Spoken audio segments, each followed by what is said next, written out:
Praise the Lord. ஆண்டவருடைய நாமத்துக்கு மகிமை உண்டாவதாக. Praise the Lord. Glory be to the name of the Lord. இந்த காலை வேளையிலேயும் மீண்டும் ஒரு முறை நாம் தேவ சமூகத்திலே கூடி வரவும், அவருடைய பிரசன்னத்தை தேடவும், அவருடைய முகத்தை நோக்கி பார்க்கவும் தேவன் நமக்கு அளித்த இந்த கிருபைக்காய் கர்த்தரை ஸ்தோத்திரிக்கிறேன். I once again thank God for giving us grace to come to His presence once again, to seek His face and His presence, and I thank God for the privilege. கர்த்தர் நல்லவர். God is good. 180 நாட்கள் நீதிமொழிகளை நாம் தியானிக்கவும், 8வது வாரத்திற்குள் 43வது நாளுக்குள் நாம் பிரவேசிக்க கர்த்தர் கொடுத்த கிருபைக்காய் கர்த்தரை ஸ்தோத்திரிக்கிறேன். I also thank God for giving us grace to continue this devotion of 180 devotions from the Proverbs and to enter into this 8th week and on the 43rd day. கர்த்தர் தாமே இன்றைய உள்ள நாளினுடைய தியானத்தையும் நமக்கு ஆசீர்வதித்து தருவாராக. May God make this devotion a blessing to us today. நாம் கர்த்தருடைய முகத்தை நோக்கி பார்ப்போம். Let us look unto the face of the Lord. ஹல்லேலூயா. அன்பர் என் நேசரே உம்மண்டையில் இன்பமாக உந்தன் பாதை ஓட, அன்பர் என் நேசரே உம்மண்டையில் இன்பமாக உந்தன் பாதை ஓட, நீரே வழியும் சத்தியமும் ஜீவனுமே, நீரே வழியும் சத்தியமும் ஜீவனுமே, வஞ்சனையான இப்பார்தலமே வஞ்சிக்குமே மிக தந்திரமா, வஞ்சனையான இப்பார்தலமே வஞ்சிக்குமே மிக தந்திரமாய், வாஞ்சித்திடேனே மோசமான இப்பார்தலத்தை, வாஞ்சித்திடேனே மோசமான இப்பார்தலத்தை.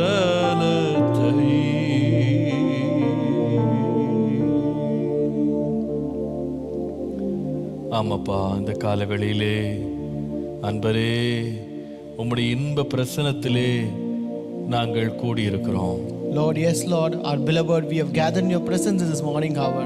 நீரே எங்களுக்கு வழி, You are our way. நீரே சத்தியம், You are our life, Lord. ஆண்டவரே நீரே ஜீவன், You are our truth, Lord. ஆண்டவரே உம்மால் அன்றி எங்களுக்கு ஒரு வாழ்வு இல்லை. There is no life to us without you, Lord. உம்முடைய வசனம் இல்லாமல் எங்களுக்கு ஜீவன் இல்லை. There is no life to us without your word, Lord. ஆண்டவரே இந்த காலவேளையிலே எங்கள் வாஞ்சை உம் பக்கமாய் திரும்பட்டும். Lord, let our desire turn towards you to this morning, இந்த Lord. உலகத்தினின்று நாங்கள் பிரிந்து உமக்காக ஜீவிக்க கிருபை தார். Give us grace to be separated from this world and live for you, Lord. இன்றைக்கு மறுபடியும் எங்களுடைய வேத சத்தியங்களை எங்களுக்கு நீர் வெளிப்படுத்தி தாரும். Lord, reveal the truths of your word today again to us, Lord. கேட்கிற செவிகளையும் உணர்வுள்ள இருதயத்தையும் எங்களுக்கு தாரும். Lord, give us ears that hear and a convicted heart, Lord. கேட்டுக்கொண்டிருக்கிற ஒவ்வொருவரையும் சந்தியும். Lord, meet everyone who are listening to this. இயேசுவின் நாமத்தில் பிதாவே, In Jesus' name we pray. ஆமென், ஆமென். கர்த்தர் நல்லவர், அவருடைய கிருபை என்றும் உள்ளது. God is good and mercy endures forever. மீண்டும் ஒரு முறை இந்த நாள் தியானத்திற்கு வந்திருக்கிற ஒவ்வொருவரையும் இயேசுவின் நாமத்தில் அன்போடு வாழ்த்துகிறேன், வரவேற்கிறேன். I once again greet and welcome everyone who have gathered for today's devotion. கர்த்தர் நம்மோடு இடைப்பட்டு கொண்டிருக்கிற அவருடைய கிருபைக்காய் நான் தேவனுக்கு நன்றி உள்ளவனாய் இருக்கிறேன். I'm really thankful for the grace and the mercies and the presence that the Lord is ministering with us. கர்த்தர் தாமே நம்மோடு தொடர்ந்து இடைப்படுவாராக. May the Lord continue to minister with us. நீங்கள் அறிந்திருக்கிறது போல நாம் இப்பொழுது 180 நாட்களில் நீதிமொழிகளை தியானிக்கிற இந்த தியானத்தில் கர்த்தர் நம்மை நடத்தி வருகிறார். As you all know, we are in the process of meditating the book of Proverbs for 180 days. இதே வேளையிலே 180 நாட்களில் முழு வேதத்தையும் வாசித்து முடிக்கிற இந்த முயற்சியிலேயும் கர்த்தர் நம்மை நடத்தி கொண்டு வருகிறார். And at the same time, the Lord is also enabling us to take the challenge of reading the Bible in 180 days. நீங்கள் இதுவரைக்கும் 180 நாட்கள்ல வேதத்தை வாசிக்கிறவங்க நீங்க ரெஜிஸ்டர் பண்ணாவிட்டால் acabrc.com என்கிற வெப்சைட்டில் நீங்கள் register பண்ணிக்கொள்ளுங்கள். If all those who take part in this challenge, if you have not registered so far, you can register your details in acabrc.com. அதே வேளையிலே நீங்கள் அறிந்திருக்கிறது போல நமக்கு வருகிற சனிக்கிழமை ஞாயிற்றுக்கிழமை நமக்கு இந்த 2 மாதத்தின் முடிவிலே இருக்கிற வேதாகம வினா போட்டி நமக்கு இருக்கிறது. So as you all know, coming Saturday and Sunday, we have the online Bible quiz of first phase of this 2 months portion. இதை குறித்து நீங்கள் அதிகமாய் அறிந்து கொள்ள வேண்டுமானால் biblequizinternational.com என்கிற வெப்சைட்ல போய் நீங்கள் தெரிந்து கொள்ளலாம். If you want to know more details about this, you can visit biblequizinternational.com website and then look into it. அதிக சிரமம் எடுத்து நாங்கள் காரியங்களை இங்கே ஆயத்தப்படுத்தி இருக்கிறோம். We have taken much effort and prepared all the things there. அதுல எப்படி எழுத வேண்டும், என்ன சட்டதிட்டங்கள் எல்லாம் அதுல இருக்கிறது. So you have all the rules and conditions as how to take this test. இந்த பரீட்சை நமக்கு கர்த்தருக்கு சித்தமானால் சனிக்கிழமை ஞாயிற்றுக்கிழமை நடக்க போகிறது. அதற்கு முன்பாகவே கர்த்தருக்கு சித்தமானால் நாம் இப்பொழுது நடத்தி கொண்டிருக்கிற மாக் எக்ஸாம்ல கூட நீங்கள் பங்கெடுக்க உங்களை நாங்கள் வரவேற்கிறோம். So this exam, as we told, it's going to happen on Saturday and Sunday, but meanwhile we have this week open for mock test which we encourage you all to take part in that. நான் சொன்னது போல 5 மொழிகள்ல இந்த பரீட்சை எழுத முடியும். As I told you, we have 5 languages in which you can take the exam. Tamil, ஆங்கிலம், தெலுங்கு, கன்னடா, ஹிந்தி, 5 மொழிகள். So Tamil, English, Telugu, Kannada and Hindi. இந்த 5 மொழிகள்ல 3 லெவல்ஸ்ல நீங்க எழுதலாம். நீங்க ரொம்ப பிகினரா இருந்தா பிகினர் லெவல்ல, நடுவுல இன்டர்மீடியேட், அப்புறம் அட்வான்ஸ்ட், இது எதை வேணா நீங்க சூஸ் பண்ணிக்கலாம். So in all these 5 languages there are 3 levels, which is beginner, intermediate and advanced. You can choose whichever level you want. அது இந்த பரீட்சை எப்படி இருக்கும் அப்படின்னு தெரிஞ்சுக்கிறதுக்காக தான் இந்த மாக் எக்ஸாம் அல்லது ஒரு மாதிரி ஒரு பரீட்சையை வைத்திருக்கிறோம். So this mock exam is conducted just to give an idea as how the final exam would be. ஆகவே நீங்க biblequizinternational.com இதுல போய் நீங்க அதுல உள்ள மாக் டெஸ்ட் நீங்க ஒரு முறை அட்டெண்ட் பண்ணி பாருங்க. 3 லெவல்லையும் அட்டெண்ட் பண்ணி பாருங்க. So you just enter into biblequizinternational.com and try to attend all the 3 levels of mock exam. உங்களுக்கு எந்த லெவல் உங்களுக்கு வசதியா இருக்கோ, பிடித்திருக்கோ, நீங்க அந்த லெவல்ல வருகிற சனிக்கிழமை ஞாயிற்றுக்கிழமை இருக்கிற எக்ஸாம்ல நீங்க பங்கெடுத்துக் கொள்ளலாம். And whichever level you feel to be convenient and comfortable, you can take your final exam in that level. உங்களுக்கு அறிமுகமானவர்களுக்கு எல்லாருக்கும் இதை தெரியப்படுத்துங்க. Also inform to all your familiar people. நாங்கள் இதை குறித்து தொடர்ந்து அறிவிப்புகளை நாங்கள் சொல்லிக் கொண்டிருக்கிறோம். We will also continue to give updates regarding this. கர்த்தர் தாமே நம்மை ஆசீர்வதிப்பாராக. May God bless us all. இந்த வேளையிலேயும் நாம் நீதிமொழிகள் புத்தகத்தினுடைய தியானத்திற்குள்ளே கடந்து செல்லலாம். And now let us continue the devotion from the book of Proverbs. நீதிமொழிகள் 2ஆம் அதிகாரம் 21-22 வசனங்களை வாசிக்கலாம். Let us read Proverbs chapter 2 verses 21 and 22. செவ்வையானவர்கள் பூமியிலே வாசம் பண்ணுவார்கள், உத்தமர்கள் அதிலே தங்கியிருப்பார்கள். துன்மார்க்கரோ பூமியிலிருந்து அறுப்புண்டு போவார்கள், துரோகிகள் அதில் இராதபடிக்கு நிர்மூலமாவார்கள். For the upright will dwell in the land, and the blameless will remain in it, but the wicked will be cut off from the earth, and the unfaithful will be uprooted from it. ஆண்டவருடைய அளவற்ற கிருபையினாலே கடந்த சில நாட்களாக நாம் எப்படி இந்த 2ஆம் அதிகாரத்திலே இந்த ஞானி தன்னுடைய மகனிடத்துல நேர்மையாய் நடக்கிறவர்களுக்கும் துன்மார்க்கமாய் நடக்கிறவர்களுக்குள்ள வித்தியாசத்தை குறித்து அவர் பேசிக் கொண்டிருக்கிறார். So by the grace of God, for past few days we were meditating upon this chapter 2, where the wise man advises his son how to live between the blameless and also evil and the honesty and integral. கர்த்தருடைய நாமத்திற்கு மகிமை உண்டாவதாக. Glory be to the name of the Lord. அவர் சொல்லுகிற இந்த 2ஆம் அதிகாரத்துல ஞானம், புத்தி, அறிவு, நல்ல ஆலோசனை என்ன செய்யும் என்றால் 12ஆம் வசனத்துல வாசிக்கும் போது மாறுபாடு பேசுகிற மனுஷனுக்கு துன்மார்க்கனுடைய வழியிலிருந்து இவைகள் உன்னை காப்பாற்றும் என்று அவர் சொல்லுகிறார். So here in verse 12 he says, these are understanding, wisdom, knowledge and discretion will deliver you from the way of evil, from the man who speaks perverse things. ஒரு துன்மார்க்க மனுஷனிடத்துல மாத்திரமல்ல, 16ஆம் வசனத்தை நீங்கள் வாசிக்கும் போது 16-17 இச்சகமான வார்த்தைகளை பேசும் அந்நிய பெண்ணாகிய பரஸ்திரிக்கும் தப்புவிக்கப்படுவார். So these virtues not only deliver good men from evil men, but also in verses 16 and 17 we read to deliver you from immoral women, from the seductress who flatters with her words. அப்போ மனிதனிடத்திலிருந்து துன்மார்க்கமான மனுஷனிடத்திலிருந்து இது பாதுகாக்கும், துன்மார்க்கமான மனுஷியிடத்திலிருந்தும் இது பாதுகாக்கும். So these virtues will deliver or protect a person from evil men as well as from wicked women. இப்போ நீங்க காப்பாற்றப்பட்டு நீ பாதுகாக்கப்பட்டு நீ ஏன் இதெல்லாம் இந்த ஆலோசனை கொடுக்கிறேன் அப்படின்னு சொன்னா, நீ கர்த்தர் உனக்கு கொடுத்த தேசத்துல நீ என்ன செய்யணும்னா குடி இருக்க வேண்டும். So why do I give all this protection and give this advice as to be delivered from all these things is because that you should remain in the land that the Lord gives you. நீங்கள் இதே போல அநேக வசனங்களை வேதத்திலே வாசிக்கலாம். You can read similar verses in the Bible. தேவன் எவ்விதமாய் தேசத்திலே குடியிருக்க பண்ணுகிறார் என்பதை நாம் வாசிக்கலாம். We can read how the Lord make us to uproot in the nation. uproot இல்லப்பா, Remain in the nation.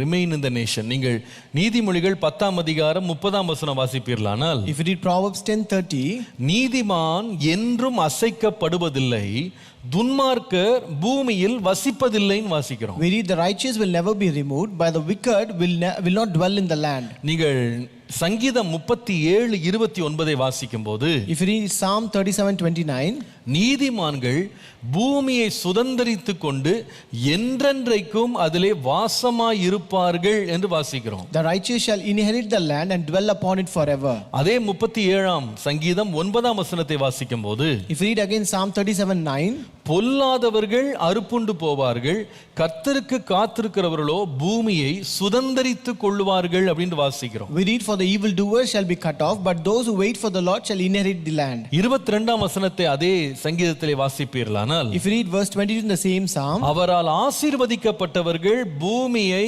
சுதந்தரித்துக் கொள்வார்கள், அவரால் சபிக்கப்பட்டவர்களோ அறுப்புண்டு போவார்கள்னு பார்க்கிறோம். and for those blessed by the Lord shall inherit the land, but those cursed by him shall be cut off. நீங்கள் 37 அதே சங்கீதம் 11 வாசிக்கும் போது, If you read Psalm 37 verse 11, சாந்த குணமுள்ளவர்கள் பூமியை சுதந்தரித்து மிகுந்த சமாதானத்தினால் மனமகிழ்ச்சியாய் இருப்பார்கள் என்று வாசிக்கிறோம். we read, but the meek shall inherit the land and delight themselves in abundant peace. கர்த்தருடைய பரிசுத்த நாமத்திற்கு மகிமை உண்டாவதாக. Glory be to the holy name of God. அப்போ தேவனுடைய நோக்கமும் திட்டமும் ஆசீர்வாதமும் என்னவென்றால், நாம் இந்த தேசத்திலே நாம் சுதந்திரிக்க வேண்டும், இந்த தேசத்தை நாம ஆளுகை செய்யணும், இந்த தேசத்தில் நாம குடி இருக்கணும், நிலைத்திருக்கணும். So the very intention and purpose of the Lord is that we should remain in the Lord, we should inherit the land, and we should dwell in this land forever. நீங்க இந்த நீதிமொழிகளை தொடர்ந்து வாசித்து கொண்டிருக்கும் போது இந்த ஞானி என்ன சொல்ல வருகிறார்னா, என் மகனே, நீ துன்மார்க்கனுடைய வழிக்கு தப்புவித்து நீ ஒரு பரஸ்திரியினுடைய வழியில போய் நீ நிக்காம நீ உன்னை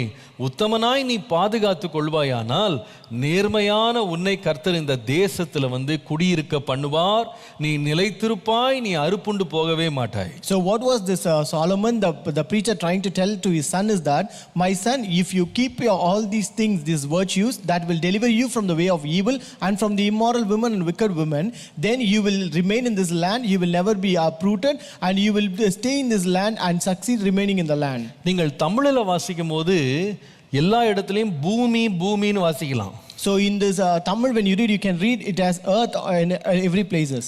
ஆனால் ஆங்கிலத்தில் வாசிக்கும் போது, but in English, நீங்கள் பூமி என்றும் வாசிக்கலாம், தேசம் அப்படின்னு வாசிக்கலாம். So here it is denoted as earth and also land. ரெண்டுக்கும் ரொம்ப ஆழமான வித்தியாசம் இருக்கு. There's a deeper difference between both. நான் அதை குறித்து இன்னைக்கு உங்களோட சற்று பேச விரும்புறேன். So today I want to speak about that. இன்னைக்கு இந்த பூமி அல்லது தேசம் என்று இந்த ஞானி குறிப்பிடுகிறது 3 அர்த்தத்தை கொண்டது. So here what the wise man says as land or earth denotes, there are 3 meaning in that. முதலாவது, இந்த பூமி அல்லது தேசம் என்பது தேவன் தம்முடைய கரத்தினால் தம்முடைய வார்த்தையினால் சிருஷ்டித்த இந்த தற்காலிகமான பூமியை குறித்து, தேசத்தை குறித்து அது பேசுகிறது. First, this land or earth denote the present earth which the Lord has created. நீங்கள் 115 சங்கீதம் 16 வாசிக்கும் போது, if you read Psalm 115 and verse 16, வானங்கள் கர்த்தருடையவைகள், பூமியையோ தேவன் மனுபுத்திரருக்கு கொடுத்தார் என்று வாசிக்கிறோம். We read the heaven, even the heavens are the Lord's, but the earth he has given to the children of men. ஏசாயா 45 அதிகாரம் 18 வசனத்தை நீங்கள் வாசிக்கும்போது, If you read Isaiah 45:18, வானங்களை சிருஷ்டித்து பூமியையும் வெறுமையாயிருக்க சிருஷ்டியாமல் அதை குடியிருப்பாக செய்து படைத்து அதை உருவேற்படுத்தின தேவனாகிய கர்த்தர் சொல்லுகிறதாவது, நானே கர்த்தர், வேறு ஒருவர் இல்லை. For thus says the Lord who created the heavens, who is God, who formed the earth and made it, who has established it, who did not create it in vain, who formed it to be inhabited. I am the Lord and there is no other. அப்போ இந்த பூமி என்று சொல்லும்போது அவர் எதை பற்றி பேசுகிறார் என்று சொன்னால், கர்த்தர் இந்த பூமியை படைத்ததே எதற்காகன்னு சொன்னா, அது வெறுமையா இருக்கக்கூடாது, அது மனுஷ ஜாதிகளால் நிறைந்திருக்க வேண்டும் என்று ஆண்டவர் திட்டமிட்டு தான் படைத்தார். So when he mentions the land or earth, it means that the very purpose that the Lord has created that the earth should not be in vain or void, but it should be filled with mankind. அதனால தான் நீங்கள் தேவன் மனுஷனை உண்டாக்கி அவரை ஆசீர்வாதத்தை ஆதியாகமம் 1 அதிகாரம் 28 வசனத்துல வாசிக்கும் போது, that's why when you read the blessing that the Lord gave after creating men in this world in Genesis chapter 1 and verse 28, 1:28 ஆதியாகமம் பார்ப்பீர்களானால், Genesis 1:28, பின்பு தேவன் அவர்களை நோக்கி, நீங்கள் பலுகி பெருகி பூமியை நிரப்பி அதை கீழ்ப்படுத்தி முடிவில் அதை ஆண்டு கொள்ளுங்கள் என்று சொல்லி தேவன் அவர்களை ஆசீர்வதித்தார்னு வாசிக்கிறோம். We read God blessed them and God said unto them, be fruitful and multiply and replenish the earth and subdue it and have dominion over it. அப்போ தேவனுடைய நோக்கம் என்னன்னா, நாம் இந்த பூமியை நிரப்பணும், இந்த பூமியை ஆண்டு கொள்ளணும். So the very purpose of God is that we should fill this earth and we should rule over this earth. தேவனுடைய உண்மையான நோக்கமும் திட்டமும் இந்த பூமியை விட்டு நம்ம அறுப்புண்டு போகணும் அப்படின்னு தேவனுடைய நோக்கம் கிடையாது. So the very purpose and intention of God is not that we should be uprooted from this earth. மரணம் அல்லது அறுப்புண்டு போகுதல் அப்படின்றது எதனாலே வந்தது என்று கேட்டால், ஆதியாகமம் 2 அதிகாரம் 16-17 தேவன் புசிக்க கூடாது என்று சொன்னதை அந்த புசித்த கீழ்ப்படியாமையினாலே தான் ஆண்டவர் மரணத்தை உள்ள கொண்டு வந்தார். So because of the disobedience that is mentioned in Genesis chapter 2 verse 16 and 17, this death or uprooting came into existence. 17 வசனத்துல வாசிக்கும் போது, if you read verse 17, அதை நீ புசிக்கும் நாளிலே சாகவே சாவாய். For in the day that you eat of it you shall surely die. அப்போ அந்த மரணம் அல்லது பூமியை விட்டு அறுப்புண்டு போகிறது தேவனுடைய ஒரிஜினல் டிசைன் கிடையவே கிடையாது. So this death or uprooting from the earth is not the actual original design of God. கர்த்தருடைய பரிசுத்த நாமத்திற்கு மகிமை உண்டாவதாக. Glory be to the holy name of God. அப்போ மரணத்தினால் அவன் வாழ்க்கை ஒரு முடிவுக்கு இந்த பூமியில வருகிறத நம்ம ஆதியாகமத்துல பார்க்கிறோம். We read in the Genesis that his life comes to an end in death. நீங்கள் தொடர்ந்து ஆதியாகமம் 6 அதிகாரத்துக்கு வருவீர்களானால், if you come to Genesis chapter 6, அங்கே நோவாவின் காலத்துல ஆண்டவர் என்ன செய்கிறார்னா, மனுஷ ஜாதிகளை முழுவதும் இந்த பூமியில இராதபடி தேவன் அழித்து போடுகிறார். So here we see that the Lord destroyed the entire mankind from the face of the earth, that they should not be existing there. நீங்கள் 6 அதிகாரம் 7-8 வசனங்களை வாசிப்பீர்களானால், if you read chapter 6 verses 7 and 8, அப்பொழுது கர்த்தர், நான் சிருஷ்டித்த மனுஷனை பூமியின் மேல் வைக்காமல் மனுஷன் முதற்கொண்டு மிருகங்கள் ஊரும் பிராணிகள் ஆகாயத்து பறவைகள் பரியந்தமும் உண்டாயிருக்கிறவைகளை நிக்கிரகம் பண்ணுவேன், நான் அவர்களை உண்டாக்கினது எனக்கு மனஸ்தாபமாய் இருக்கிறது என்று சொன்னார். So the Lord said, I will destroy man whom I have created from the face of the earth, both man and beast, creeping thing and birds of the air, for I am sorry that I have made them. எதற்காக ஆண்டவர் அழித்து போடுவேன் என்று நோவாட்ட ஆண்டவர் சொன்னார்? Why did God tell Noah that he will destroy it?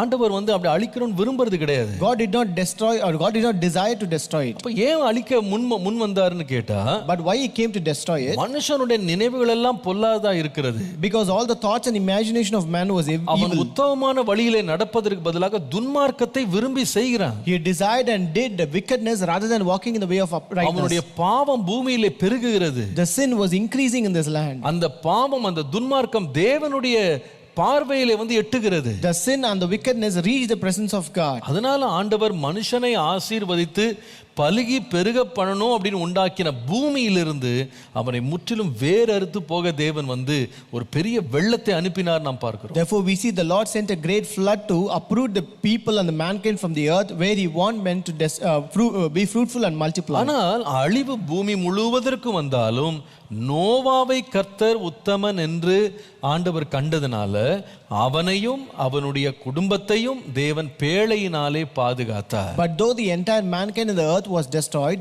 the Lord found Noah to be upright and righteous, and therefore he saved himself and his family from this flood. இதை போல சம்பவங்களை நீங்க வேதத்துல நீங்க தொடர்ந்து வாசித்துக் கொண்டே இருக்கலாம். You can continue to read so many similar incidents from the Bible. நீங்கள் லோத்தினுடைய சம்பவத்திற்கு வரும்பொழுது, if you come to the incident of Lot, Sodom கொமோராவின் பாவத்தினால தேவன் அந்த தேசத்தை அழித்ததை, அக்கினியின் கந்தகத்தினால தேவன் அழித்ததை நீங்கள் பார்க்கலாம். You can see that the Lord destroyed that entire nation of Sodom and Gomorrah by fire, அவருடைய அக்கிரமத்தினாலே, because of their wickedness. ஆனா அதே தேசத்துல வந்து அவன் வந்து அக்கிரமத்தை கண்டு மனஸ்தாபப்பட்டு அக்கிரமத்திற்கு துணை போகாத லோத்துவை ஆண்டவர் என்ன செய்தார்னா வலுக்கட்டாயமாக அவனை அவன் குடும்பத்தையும் தேவன் மீட்டு கொண்டார். But in the same land, this Lot, who regretted for the mistakes that he committed, and him the Lord was able to save him by force and bringing him out of the land. ஆனால் தேவன் வந்து இந்த அக்கிரமக்காரர்கள், தேசத்துல துணிகரமானவர்கள், தேவனுடைய வார்த்தைக்கு கீழ்ப்படியாம சட்டங்களை மீறுகிறவர்களை வந்து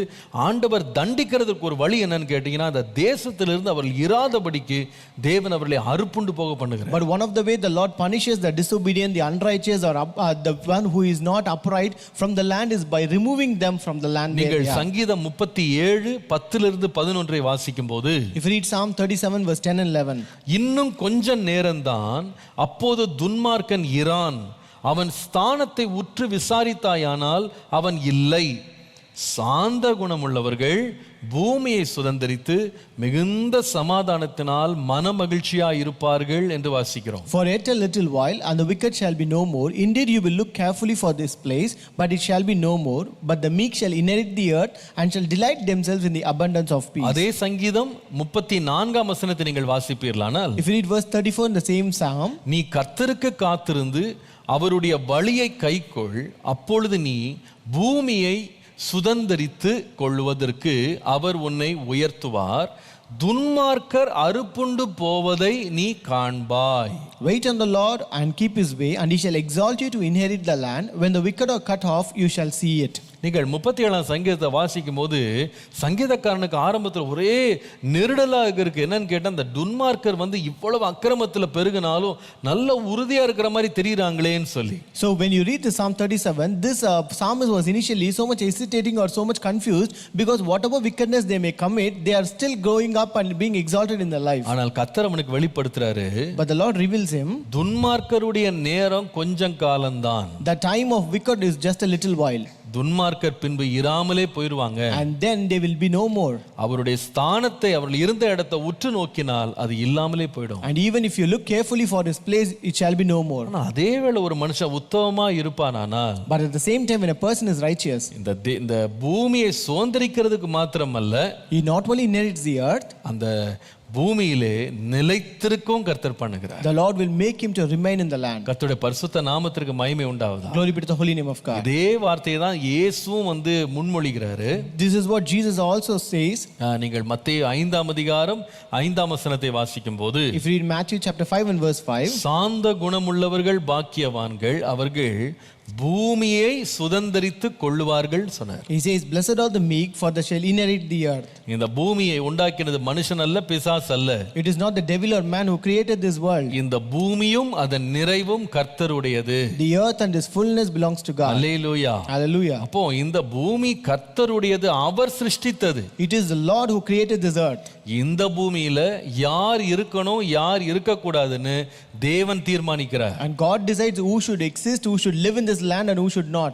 யார் எப்படிப்பட்டவர்கள் இந்த பூமியில் அவர் வைப்பார், எப்படிப்பட்டவர்களை இந்த பூமியை விட்டு விலக்குவார் என்று தேவன் தீர்மானிக்கிறார். And it is God who decides which kind of people will stay and remain in this land, and what kind of people will be uprooted from the land. நீங்கள் உங்களுக்கு என்று ஒரு சொந்த இடத்தை நீங்கள் வைத்திருப்பீர்கள் என்றால், if you have your own place or a land, அதை காக்கவும் பராமரிக்கவும் ஒரு தோட்டக்காரரையோ அல்லது ஒரு காவலாளியோ நீங்கள் வந்து வேலைக்கு அமர்த்துவீர்களானால், if you appoint a security guard to take care of that place, உங்களுக்கு என்ன உரிமை இருக்குன்னா அந்த ஆளை வந்து நீங்க தொடர்ந்து அந்த தோட்டத்தை பாதுகாக்க வைக்கலாமா அல்லது எடுத்துடலாமான்றது உங்களுடைய கையில் இருக்கு. so it is your decision to keep him or keep him to continue that security guard position or take him away from that அந்த position. ஊழியக்காரன் உண்மையற்றவனாக துன்மார்க்கம் செய்கிறவனாக தனக்கு கொடுக்கப்பட்ட வேலையில அவன் வந்து உண்மை இல்லாதவனா இருப்பானால் நீங்க என்ன செய்வீங்கன்னா அவனை வேலையிலிருந்து எடுத்துருவீங்க, திரும்ப அந்த ப்ராப்பர்ட்டிக்குள்ள வர முடியாதபடி அவனை தடுத்து போடுவீர்கள். so if that servant whom you have appointed is not faithful or is wicked,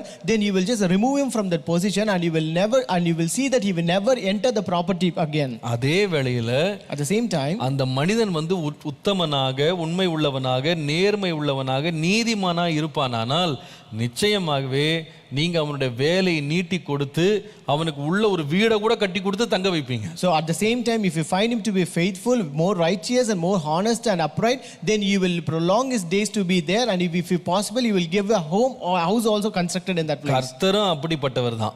the Lord is also of same sort. இந்த பூமி அவருடையது. the earth belongs to God. அதுல யார் இருக்கணும் இருக்க கூடாதுன்னு அவர் தீர்மானிக்கிறார். it is he who decides who should remain or not. தேவன் வந்து துன்மார்க்கனை பார்க்கிறாரு, அவன் மனம் திரும்பணும்னு அவனுக்கு நேரம் கொடுக்கிறாரு. the Lord is looking at the wicked and he gives time for him to regret. அவனுக்கு பல சந்தர்ப்பங்களை கொடுக்கிறாரு. he gives him many opportunities. பல முறை அவனோடு பேசுறாரு. the Lord speaks with him many times. எச்சரிக்கிறாரு. the Lord warns him. அவன் செவி கொடுக்காமல் போவானானா, but if you don't listen to it, கர்த்தர் சொல்றார் இன்னும் கொஞ்ச நேரம் தான். the Lord says only a little while, அப்பொழுது துன்மார்க்கன் இல்லாம போயிடுவான். then the wicked shall be no more. அவன் ஸ்தானத்தை உற்று நீ விசாரித்தால் அவன் இல்லை என்று சொல்வார்கள். even if you look carefully in his place, he shall be no more. ஆனால் ஒருவன் உத்தமனாய் அவன் நீதிமானாய் இருப்பானா, நான் உண்டாக்கின இந்த பூமியை அவன் சுதந்தரிக்கும்படி நான் செய்வேன். but if a person is righteous and upright, I will make him inherit this land which I have created. அவனை நீடித்த நாட்களால் நான் திருப்தியாக்குவேன். I will satisfy him with a long prolonged life. Hallelujah. Hallelujah. அப்போ முதலாவது இந்த பூமி என்று சொல்லும்போது தேவன் படைத்த இந்த உலகத்தை குறித்து அது சொல்லுகிறது. so first when it says land or earth, it denotes the present earth that is created by God. அதுல நீதிமான் அந்த ஞானி சொல்றாரு, என் மகனே நீ நீதிமானா இருந்தா இந்த நாட்டில் கர்த்தர் உன்னை இந்த பூமியில கர்த்தர் உன்னை அறுப்புண்டு போகாதபடி உன்னை நிலைத்திருக்க பண்ணுவார். and here the preacher or the wise man says, my son, if you are righteous, the Lord will make you remain in this nation and will not uproot you from நாம் it. இந்த பூமியில நிலைத்திருப்பது அவருடைய கிருபைதான். it is his grace that we are remaining in this land. நாம் நிற்பதும் நிர்மூலமாகாதிருப்பதும் கர்த்தருடைய சுத்த கிருபை. and it is his grace that we are not consumed. நாம் வாழ்க்கையிலே இந்த பூமியிலே ஜீவனோடு நிலைத்திருப்பதற்கு நம்முடைய வாழ்க்கையை உத்தமமாய் வைத்துக்கொள்ள கர்த்தர் கிருபை தருவாராக. may God give us a grace to live an upright and righteous life to remain in this nation. நம்முடைய வாழ்க்கை குறித்து கர்த்தர் சொல்லக்கூடாது இன்னும் கொஞ்சம் காலம்தான் அவன் அறுப்புண்டு போவான் நம்மளை பற்றி சொல்லிடக்கூடாது. our Lord should not say about us that he just has a little while and he will be uprooted from this land. கர்த்தர் தாமே நம்மை பாதுகாப்பாராக. may the Lord protect us. இரண்டாவது, இந்த பூமி அல்லது இவர் சொல்லுகிற இந்த இடம் என்று சொல்லி எதை குறிக்கிறது? so second, what does this land or earth denote? நீங்கள் மறுபடியும் அந்த பகுதியை பார்ப்பீர்களானால், if you read that scripture portion again, நீங்கள் ஒன்றை கவனிப்பீங்க, you will understand இஸ்ரவேல் ஜனங்களுக்கு பூமி அல்லது தேசம் என்பது எதை குறிக்கிறது என்று சொன்னால், தேவன் அவர்களுக்கு வாக்கு தத்தம் பண்ணின தேசம். so this land or earth denotes the Israelites about the promised land. முதலாவது வந்து தேவன் உண்டாக்கின பூமி. first is the present earth that is created by God. இந்த இப்பொழுது நாம் வாழ்கிற இந்த பூமி, so the present earth that we are living in, இந்த பூகோளம் சொல்லலாம்.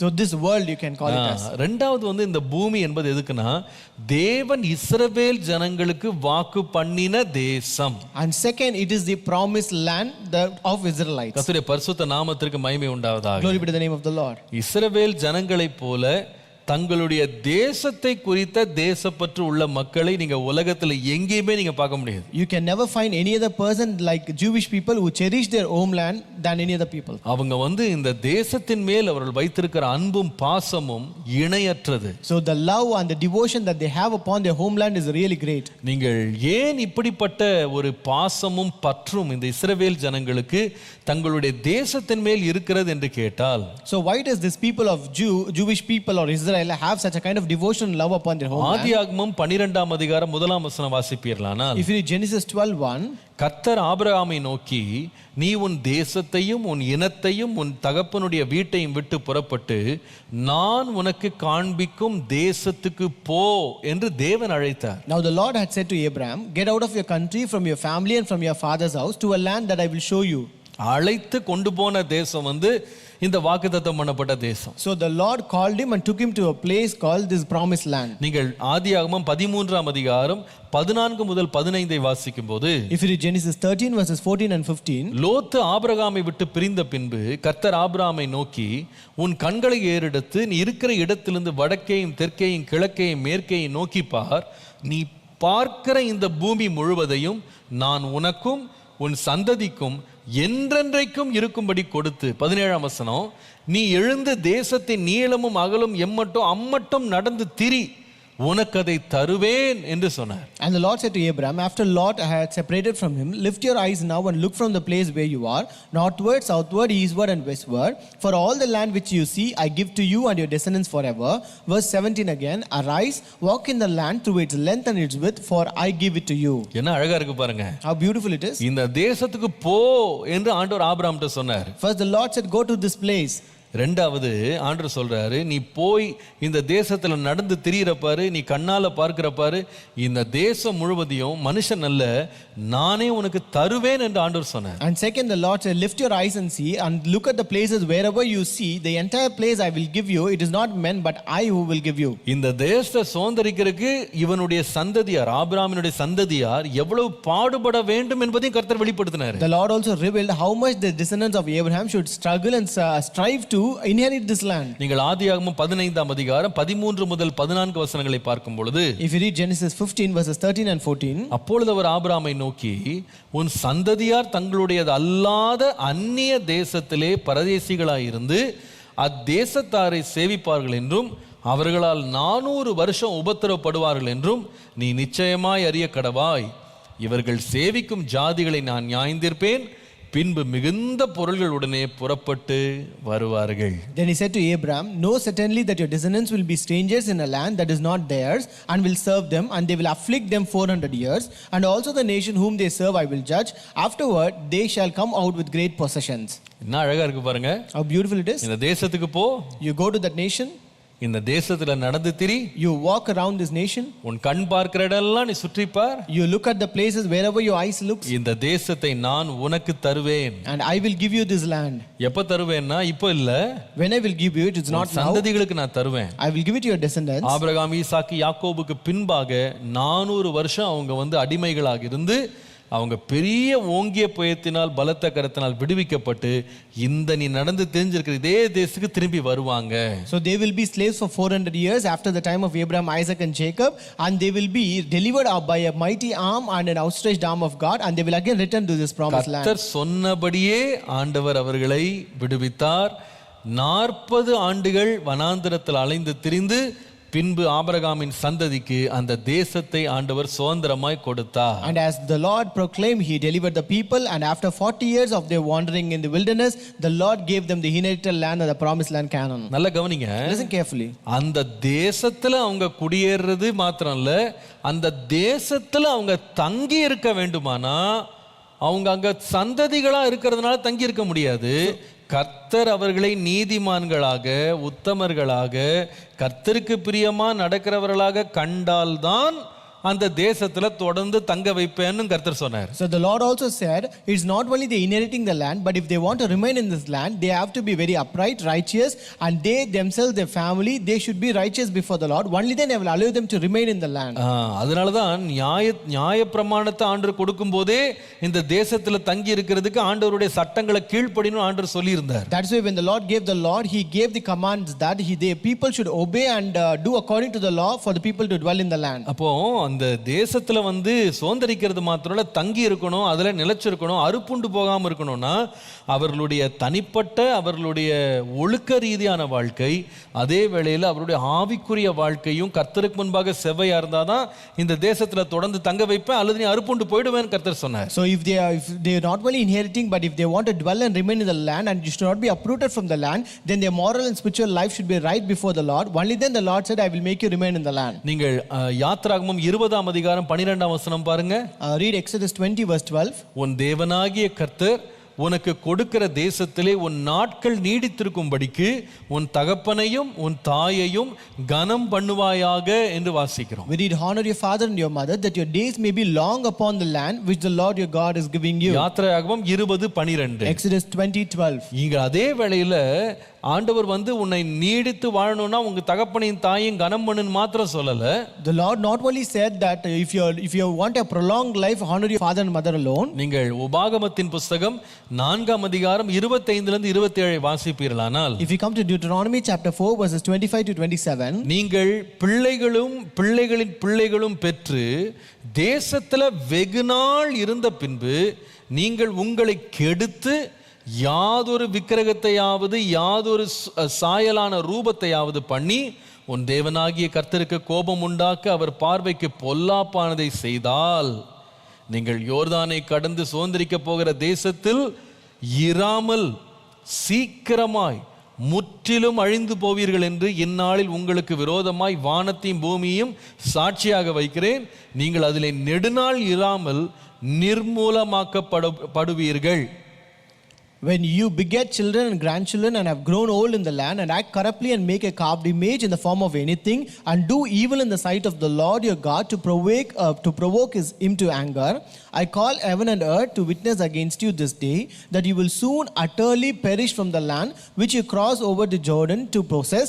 You will no prolong your days in it, but will be utterly destroyed. அப்ப ஆண்டவர் இங்க என்ன சொல்றாருன்னா, தேசத்தை கொடுத்துட்டேன்னு நீங்க பாட்டுக்கு இஷ்டத்துக்கு வாழ முடியாது. So here the Lord says, just because I have given you the land, you cannot live as you want. என்னுடைய கற்பனைகளுக்கு நீ செவி கொடுக்கணும். You have to listen to my commandments. நீ என்ன மாத்திரம் சேவிக்கணும். You should serve me alone. என் கற்பனைகளை நீ மீறி நீ அந்நிய தேவர்களை போய் சேவித்தால் இந்த தேசத்துல இராதபடி நான் அறுப்புண்டு போக பண்ணுவேன்னு சொன்னார். If you violate my laws and if you serve the strange gods, then I will uproot you that you may not remain in this இதை land. குறித்து ஆண்டவர் பலமுறை எச்சரிப்பை கொடுத்து கொண்டே இருந்தார். The Lord was continually giving warning about this many times. நீங்கள் உபாகமத்தின் புத்தகம் 30ஆம் அதிகாரம் முதல் 4 வசனங்களை வாசித்தால், If you read Deuteronomy chapter 30 first 4 verses, அங்கே ஆண்டவர் சொல்லுகிறார், the Lord says, நான் உனக்கு முன்பாக வைத்த ஆசீர்வாதமும் சாபமாகிய இந்த காரியங்கள் எல்லாம் உன்மேல் வரும்போது நீ உன் தேவனாகிய கர்த்தரால் துரத்தி விடப்பட்டு எல்லா ஜாதிகளிடத்திலும் போய் இருக்கும்போது நீ உன் இருதயத்திலே சிந்தனை செய்து உன் தேவனாகிய கர்த்தரிடத்துக்கே திரும்பி இன்று நான் உனக்கு கற்பிக்கிறபடியெல்லாம் நீயும் உன் பிள்ளைகளும் உன் முழு இருதயத்தோடும் உங்கள் முழு ஆத்துமாவோடும் அவருடைய சத்தத்துக்கு செவி கொடுத்தால் உன் தேவனாகிய கர்த்தர் உன் சிறையிருப்பை திருப்பி உனக்கு இறங்கி உன் தேவனாகிய கர்த்தர் உன்னை சிதற அடித்த எல்லா ஜனங்களிடத்திலிருந்தும் இருக்கிற உன்னை திரும்ப சேர்த்து கொள்ளுவார் என்று சொல்லி வாசிக்கிறோம். Now it shall come to pass when all these things come upon you, the blessing and curse which I have set before you, and you call them to mind among the nations where the Lord your God drives you, and you return to the Lord your God and obey his voice according to all that command you today, you and your children with all your heart and with all your soul, that the Lord your God will bring you back from captivity and have compassion on you and gather you again from all the nations where the Lord your God has scattered you. என்ன அழகா இருக்கு. ஆண்டவர் வந்து ரொம்ப தெளிவா சொல்றாரு பாருங்க. The Lord is very clear here. உங்களுக்கு தேசத்தை வாக்குத்தத்தம் பண்ணினபடி நான் கொடுத்துட்டேன். I have given you a land as I promised you. ஆனா இங்க நீங்க இஷ்டத்துக்கு பெர்மனண்டா நீங்க பாட்டுக்கு வாழ்ந்தெல்லாம் நினைக்காதீங்க. But don't think you can live a permanent life here as you wish. நீங்க எவ்வளவு காலம் இங்க இருக்க போறீங்கன்றத தீர்மானிக்கிறது நான் தான். And it is I who decides how long you will stay here. ஏதோ நிலத்தை கொடுத்துட்டேன், பூமியை கொடுத்துட்டேன், தேசத்தை கொடுத்துட்டேன்னு சொல்லி நான் விலகிற மாட்டேன். It's not that I have given you a land, I have given a earth and I will just move away from it. நான் அங்கதான் இருந்து கண்காணிச்சிட்டே இருப்பேன். I will remain there and I will monitor you. நீங்க எவ்வளவு காலம் எனக்கு உண்மையா இருக்கிறீங்களோ, என் சத்தத்துக்கு நீங்க செவி கொடுக்கிறீங்களோ, அந்த ஆசீர்வாதத்தை நான் வைத்திருப்பேன். So how long you listen to my word and you are obedient to my word, I will bless you. அந்த வார்த்தைக்கு நீங்க கீழ்ப்படியாம போனா சிதறடிச்சிருவேன்னு சொன்னார். But if you don't obey my word, I will scatter you. ஆனா மறுபடியும் இரக்கத்தினால கிருபையினால ஆண்டவர் வார்த்தை சொல்றாரு. But again because of mercy and compassion the Lord says a word. ஒருவேளை நீ வந்து கர்த்தருடைய சத்தத்துக்கு நீ மறுபடியும் செவி கொடுத்து நீ கர்த்தருடைய சித்தத்தையும் அவருடைய விருப்பத்தை நீ செய்தால், எங்க நீ சிதறி போயிருந்தாலும் பரவாயில்ல, உன்னை திரும்ப கொண்டு வந்த தேசத்துல நான் குடியிருக்க பண்ணுவேன். If you again obey my voice and do according to all the command, then I will again bring you back and gather you again into the land, where no matter wherever you are scattered. நமக்கு ஒண்ணு நல்லா தெரியணும். We have to know one thing. நம்மை ஆசீர்வதிக்கிறவர் கர்த்தர். It is God who blesses us. ஆசீர்வதிச்சிட்டார் அப்படின உடனே கர்த்தர் நமக்கு அவசியம் இல்ல நினைச்சிட கூடாது. Don't think that just because God has blessed me, he is not at all necessary. ஒன்ன மறந்துட கூடாது. ஆசீர்வாதத்தை கொடுக்கிற அதே கர்த்தர் கொடுத்ததை எடுக்கவும் வல்லவர்ன்றதை மறந்துட கூடாது. Don't ever forget the Lord who is able to bless you is also able to remove the blessing from you. ஆண்டவர் நமக்கு கொடுக்கிற அவருடைய ஆசீர்வாதங்கள் அவருக்கு நாம கீழ்ப்படிந்து அவரை நாம் பிரியப்படுத்த வரைக்கும் நம்ம மேல பலிக்கும். So the blessing that the Lord has given us, until we obey him and live a righteous life, that will come upon us. அதனால தான் இந்த ஞானி சொல்றாரு, எப்பா உங்க தாத்தா அவர் ஒரு பெரிய ராஜா, உங்க அப்பாவும் பெரிய ராஜா, தேசத்தை எல்லாம் சுதந்திரித்து உங்ககிட்ட கொடுத்த உடனே நீ அப்படியே பெர்மனண்டா இங்க வாழலாம்னு நினைச்சிடாத. நீ துன்மார்க்கத்தை விட்டு விலகி நீ உத்தமமான வழியில நீ நடக்க நீ ஜாக்கிரதையா இருந்தாதான் இந்த ஆசீர்வாதம் உன்னை தொடர்ந்து நிற்கும். So that is why this preacher here says, just because my son, your father is your grandfather is a king, your father is a king, and just because that they inherited your land from them, it doesn't mean that you can stay here permanently as you wish. But if you protect yourself from evil way and the immoral woman, only then all these blessings will continue and you will remain in this land. எப்படி ஒரு கடையை நீங்க வாடகைக்கு விட்டுட்டு நீங்க ஒரு வருஷத்துலயோ 2 வருஷத்துலயோ 3 வருஷத்துல ஏன் 20 வருஷம் கூட ஒரு ஆள் அங்க வச்சிருக்கலாம், உங்களுக்கு எப்போ பிடிக்கலையோ காலி பண்ணி போங்கன்னு எப்படி ஒரு வீட்டில இருந்து ஒரு கடையிலிருந்து நீங்க ஒருத்தரை வெளியே அனுப்புறீங்களோ அதே போல கர்த்தர் செய்ய வல்லவர். Like how you let a shop rented for a person and you can let him stay there for 1 year or 2 year or even 20 years, and you can even let him go out whenever you want. Similarly the Lord also will do the same. இதேதான் யோபு தன்னுடைய புத்தகத்தில் எழுதும்போது சொல்லுவாரு, கர்த்தர் கொடுத்தார் கர்த்தர் எடுத்தார். This is what Job also says, the Lord has given and the Lord has taken it. அப்ப கர்த்தர் கொடுக்க வல்லவர் மாத்திரம் கிடையாது, the Lord is not only able to give us, கர்த்தர் எடுக்கவும் வல்லவர். the Lord is also able to take. அந்த பயத்தோடு நாம வாழணும். We should live with that fear. கர்த்தர் நம்மை ஆசீர்வதிக்கிறவர் மாத்திரம் இல்ல, the Lord not only blesses us, கர்த்தர் நம்மை ஆசீர்வாதத்தை நம்மை விட்டு எடுக்கவும் வல்லவர். the Lord is able to remove that blessing from us. கர்த்தர் நம்மை நாட்டுவதற்கு மாத்திரம் அல்ல, கர்த்தர் பிடுங்கவும் வல்லவர். the Lord is not only able to plant us but also uproot us. நம்ம நிறைய பேர் இத விளக்கங்களை தவறா கொடுக்கறாங்க. Many people misinterpret this. கர்த்தர் ஒரு முறை உன்னை ரட்சித்துட்டாரு, உன்னை மீட்டுட்டாருன்னா நீ அவ்வளவுதான், உனக்கு டிக்கெட் பெர்மனன்ட் டிக்கெட் உனக்கு போட்டாச்சுன்னு நினைக்கிறாங்க. They think that if your God has redeemed you, if he has saved you once, then you have received a permanent ticket. தேவனே கையால் ஆகாதவர் போல காமிக்கிறாங்க. So they themselves show that the Lord is helpless. கொடுத்துட்டேன் பாவம் என்ன பண்றது, நான் திருப்பி வாங்க முடியாதுன்னு ஆண்டவர் பாவம் கையை அவரை கட்டி போட்டாரு அப்படின்னு நினைச்சிட்டு இருக்காங்க. They think the Lord is helpless that because he thinks that I have given him, what can I do? I cannot take it away from him. தேவன் எதையும் செய்ய வல்லவர். The Lord is able to do anything. அதை நாம் மறந்துடவே கூடாது. We should never forget. எதையும் செய்ய வல்லவர். He is able to do anything. அவருடைய வல்லமையை ஒருவனும் கேள்வி கேட்க முடியாது, அதை குறைத்து மதிப்பிடவே முடியாது. No one can question his power and no one can underestimate his power. அவர் வாக்குத்தத்தத்தை நிறைவேற்ற உண்மை உள்ளவர், வல்லவர். He is faithful and he is mighty and powerful to fulfill his promise. ஆனா எப்போ அதை நிறைவேற்றுவார்னா, அந்த ப்ராமிஸ் எவ்வளவு காலம் அது நிலைத்திருக்கும் அப்படின்னா, அவருடைய வாக்குத்தத்தம் பண்ணும்போது அவர் கொடுத்த நியமங்களின்படி ஒருவன் நடக்கிற வரைக்கும் தான் அந்த வாக்குத்தத்தங்கள் அது உறுதியா இருக்கும், அது செல்லுபடியாகும். So these promises will remain valid until the person follows the conditions and the rules that comes along with that promise. கண்டிஷன்ஸை ஒருத்தன் உடைச்சிட்டான் அப்படின்னா வாக்குத்தத்தமும் உடைஞ்சு போய்டும். So if a person breaks that conditions, then the promise will also be broken. எப்படி நீங்க ஒரு contract போடும்போது terms and conditions போடுவீங்க. Like how when you sign a contract you have terms and conditions. நீங்க தேதி குறிச்சிருக்கலாம், உனக்கு 5 வருஷம் கான்ட்ராக்ட் கொடுக்கிறேன், உனக்கு 7 வருஷம் நான் இந்த இடத்துல லீஸ் கொடுக்கிறேன், நீங்க கான்ட்ராக்ட்ல போட்டுருக்கலாம். ஆனா இந்த கண்டிஷன்ஸ்ல நீ நிக்கிற வரைக்கும் தான் இந்த கான்ட்ராக்ட் செல்லுபடி ஆகும். You might write the duration that you give this contract or lease for 5 years or 10 years, but if you stand by the rules and terms and conditions mentioned in that contract, only then you can stay in there. அதனால தான் இயேசு அந்த ஓமானத்துல சொல்லும் பொழுது, that's why when the Lord said in that parable, தோட்டக்காரனாக அந்த தோட்டத்துக்குள்ள அத்திமரத்தை நாட்டினவர் அவர்தான். It was he as a gardener planted a fig tree in the garden. அவர்தான் வேலையாளை வைத்து அந்த அத்திமரத்துக்கு வேண்டிய தண்ணீர் வேண்டிய உரம் எல்லாத்தையும் அவர் தான் கொடுத்தாரு. And he only appointed a gardener, a servant there to take care of it, and he is the one who gave the water and fertilizers needed for it. ஆனால் ஒரு நாள் வர்றாரு, கனியை காணோம். But one day he came and found no fruit. அப்போ அவர் சொல்லுகிறாரு, எதற்கு இந்த மரம் வந்து இந்த நிலத்தை கெடுக்குது, அதனால நீ அதை வெட்டி போட்டுருன்றார். So he says, why does this tree spoil the ground? Just cut it down. அப்போ அர்த்தம் என்னன்னு கேட்டா,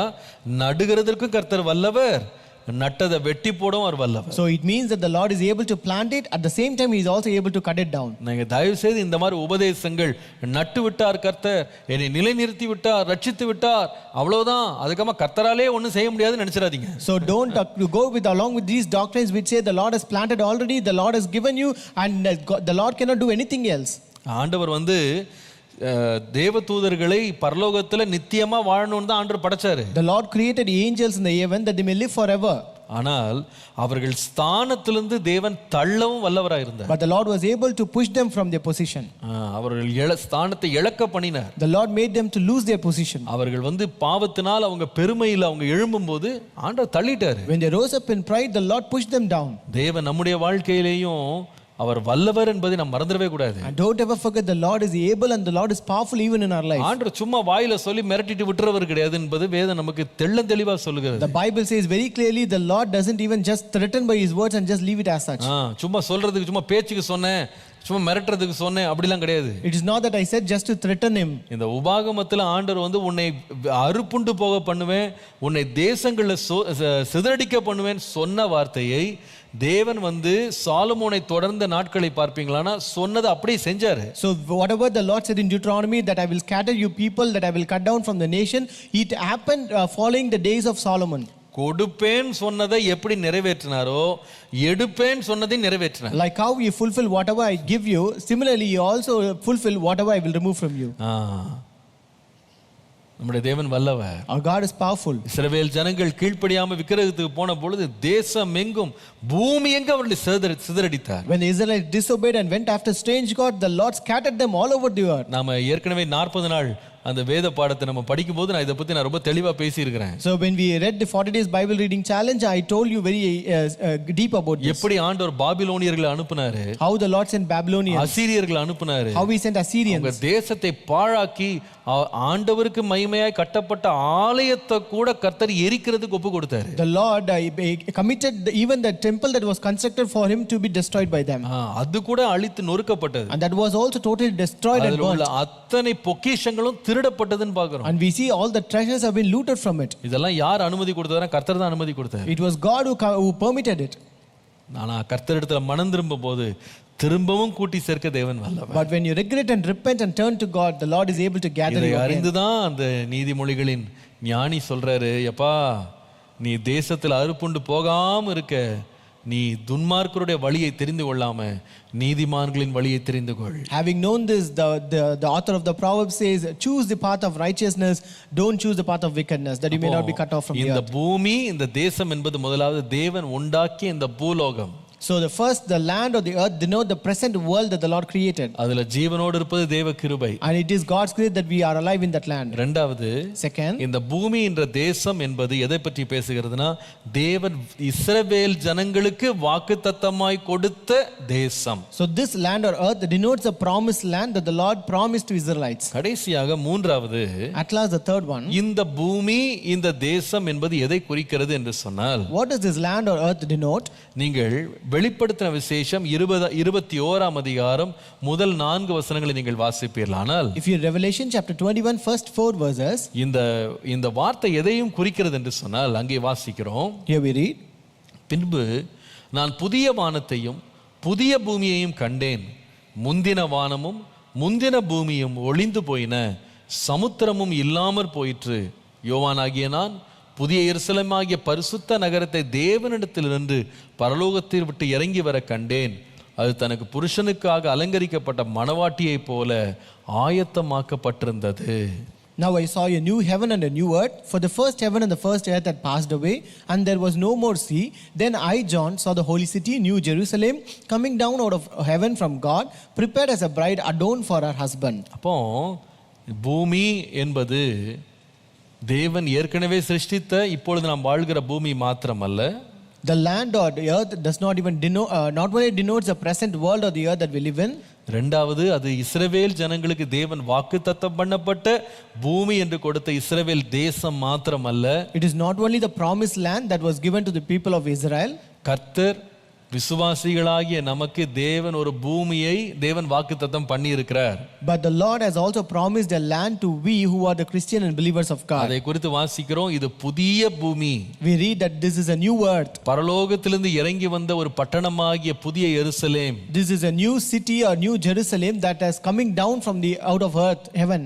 இந்த பூமியில யார் வாசம் பண்ணுவா? Who will dwell in this earth? நீங்கள் இதே 21 அதிகாரம் 27 வசனத்தை வாசித்தால், If you read chapter 21 and verse 27, தீட்டுள்ளதும் அருவருப்பையும் பொய்யையும் நடப்பிக்கிறதுமாகிய ஒன்றும் அதில் பிரவேசிப்பதில்லை. ஆட்டுக்குட்டியானவரின் ஜீவ புஸ்தகத்தில் எழுதப்பட்டவர்கள் மாத்திரம் அதில் பிரவேசிப்பார்கள். but there shall by no means enter it anything that defiles or causes an abomination or a lie, but only those who are written in the Lamb's book of life. அப்போ கர்த்தர் நமக்கு ஒரு தேசத்தை ஆயத்தம் பண்றாரு. So the Lord is preparing a land for us. அது நமக்கு வாக்குத்தத்தம் பண்றாரு. That he promises. யாரை இதை சுதந்தரிக்க பண்ணுவார் என்று கேட்டால், And who will inherit that land? தீட்டுள்ளது அதுல பிரவேசிக்காது. A defile cannot enter it. அருவருப்பையும் பொய்யையும் நடப்பிக்கிற ஒன்றும் அதுல பிரவேசிக்காது. Or anything that causes an abomination or a lie cannot enter in. ஆண்டவருடைய ஜீவ புஸ்தகத்துல எழுதப்பட்டவர்கள் மட்டும் தான் அதுல பிரவேசிப்பாங்க. But only those who are written in the Lamb's book of life will enter into it. மற்றவர்களுடைய நிலை என்ன?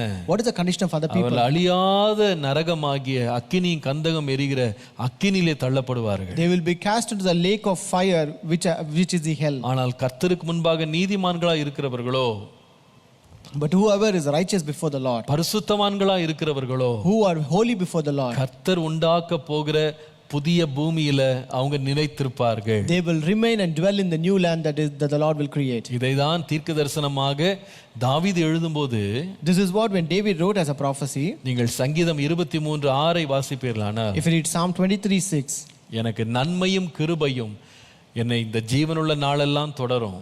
surely goodness and mercy shall follow me all the days of my life. நான் கர்த்தருடைய வீட்டிலே நீடித்த நாளாக நிலைத்திருப்பேன் என்று சொன்னார். And I will dwell in the house of the Lord forever. கர்த்தருடைய பரிசுத்த நாமத்திற்கு மகிமை உண்டாவதாக. Glory be to the holy name of God. இந்த தாவீது யார் தெரியுமா? You know who is this David? அவர் வாக்குத்தத்தம் பண்ணப்பட்ட ஒரு சந்ததி. He belongs to a promised descendant.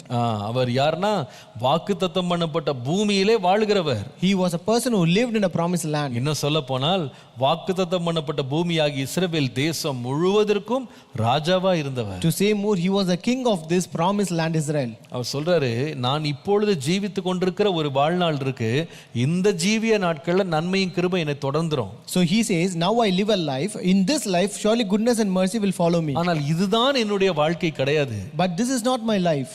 நான் என்றென்றும் வாழ போகிற ஒரு காலம் ஒன்று இருக்கு. But there is a time where I will live forever.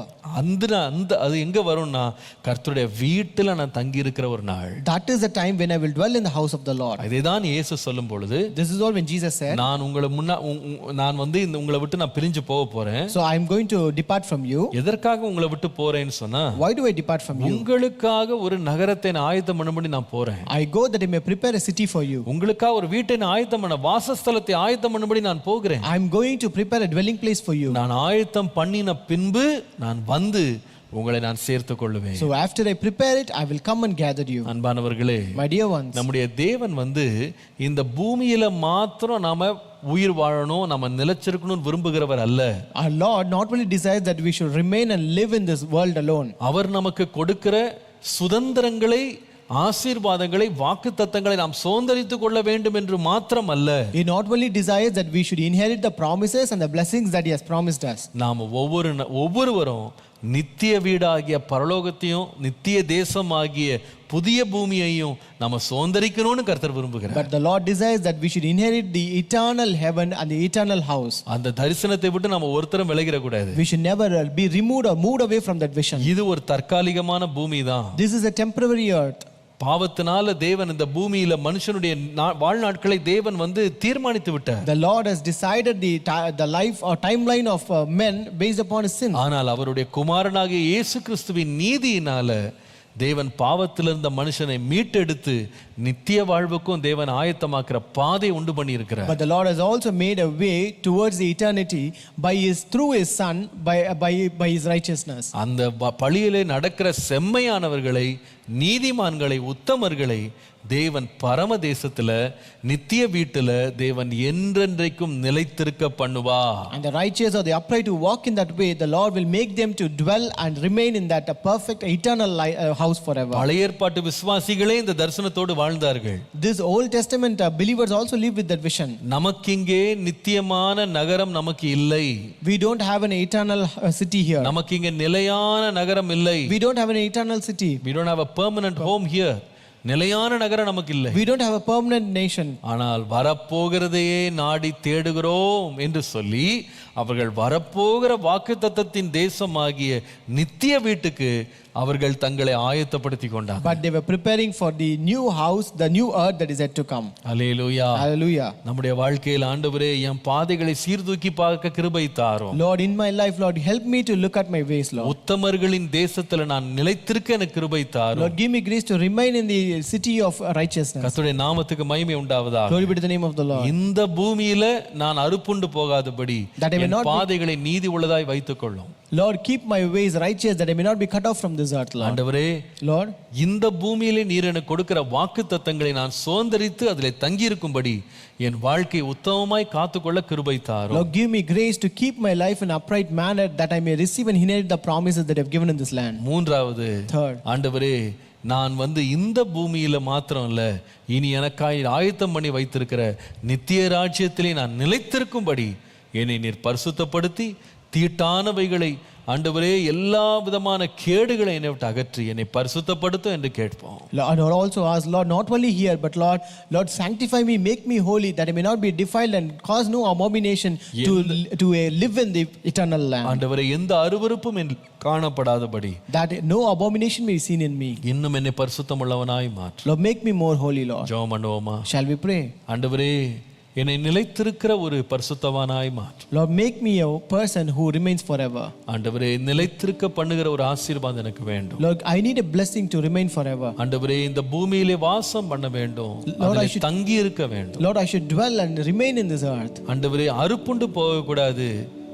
I should not be cut off, Lord. அதிலே இராதபடி நிர்மூலமாகி போக கூடாது. I should not be uprooted from it, Lord. என்னை ஒரு நீதிமானாய் வைத்துக்கொள். Lord, make me righteous. இந்த பூமியிலே உம்முடைய சித்தத்தை நான் நிறைவேற்றி முடிக்கிற வரைக்கும் நான் நிலைத்திருக்க எனக்கு கிருபை தாரும். Lord, give me grace that I may remain in this land until I fulfill your purpose, Lord. ஆண்டவரே, Lord, உம்முடைய வாக்குத்தத்தங்களை பெற்றவனாய் மாத்திரமல்ல, not only as the one who received your promise, அதை பெற்றவர்கள் சுதந்தரிக்க முடியாதபடி வனாந்தரத்தில் அழிக்கப்பட்ட இஸ்ரவேல் ஜனங்களைப் போல நாங்கள் இல்லாதபடி எங்கள் வாழ்க்கையை நீதி உள்ளவர்களாய் பரிசுத்தம் உள்ளவர்களாய் அந்த வாக்குத்தத்தங்களை நாங்கள் சுதந்தரித்துக் கொள்ள ஜாக்கிரதையா இருக்க கிருபை தாரும். Lord, give us grace to be carefully inherit those promises and not be like Israelites who did not inherit the promise but were destroyed in the wilderness, Lord. ஆண்டவரே, எல்லாவற்றுக்கும் மேலாக and above all, எங்களுக்காக ஒரு நித்திய ராஜ்யத்தை ஆயத்தம் பண்ணியிருக்கு. Lord, you have prepared an eternal kingdom for us. அதிலே நாங்கள் அபாத்திரராய் இராதபடி எங்கள் வாழ்க்கை கர்த்தருக்கு முன்பாக பிரியமும்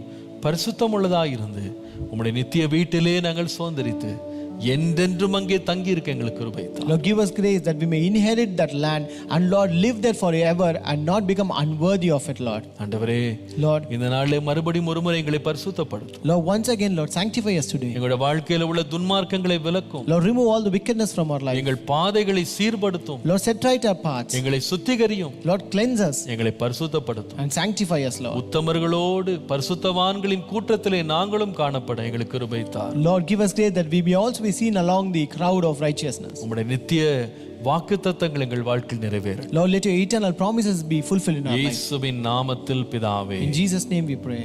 ஆமென்.